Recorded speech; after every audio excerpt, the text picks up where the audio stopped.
Hi everyone, my name's Liam. I'm the curator here at Monaghan County Museum, and you're very welcome along to the latest in our series of short films about the War of Independence in County Monaghan.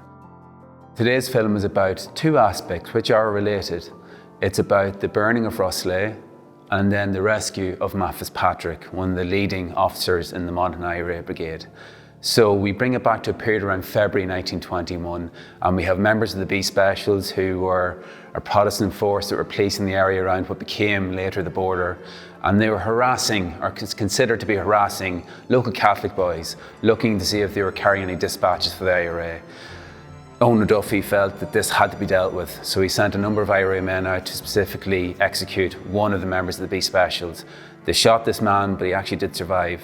Now, this led to a reprisal in the area around Roslea, where the B Specials burned out a number of Catholic homes. Whenever Owner Duffy, who was the leader of the IRA, heard about this, he was incensed. He contacted Michael Collins and said, "Do I have a free hand in dealing with this?" Apparently, Owner Duffy got that free hand.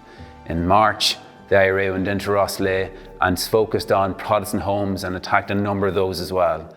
During the conflict, one of the officers of the Monaghan Brigade, Fitzpatrick, was injured. While being taken away, he was captured. He was brought to a place called Monaghan Infirmary, which is actually the site of the Monaghan Hospital today. Now, the infirmary in 1921 was actually a jail that had been turned into a hospital, so it suited the needs of the time, which was to keep somebody captive.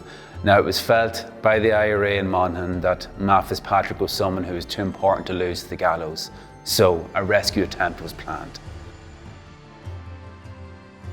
Late in the night of March 29, 1921, the IRA commandeered, borrowed 3 cars in the local area. Now, this was unusual. 3 cars, there weren't an awful lot of cars in Monaghan at this time. They all drove all 3 of them to the Monaghan Infirmary, Monaghan Hospital here in Monaghan town, and parked 2 of them just a little bit further away.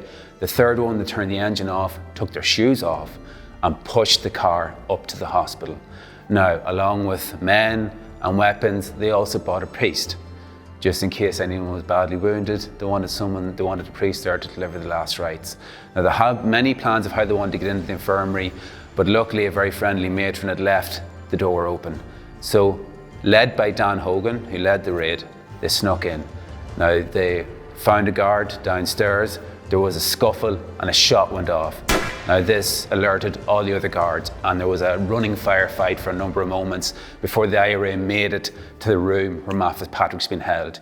He's been guarded by 2 men. Now, the story goes that one man wanted to shoot Matt, the other person didn't want him to shoot him for fear of reprisal. Whatever happened, the IRA burst into the room and the rescue of Fitzpatrick and took him off, and he was actually moved around several houses and recovered.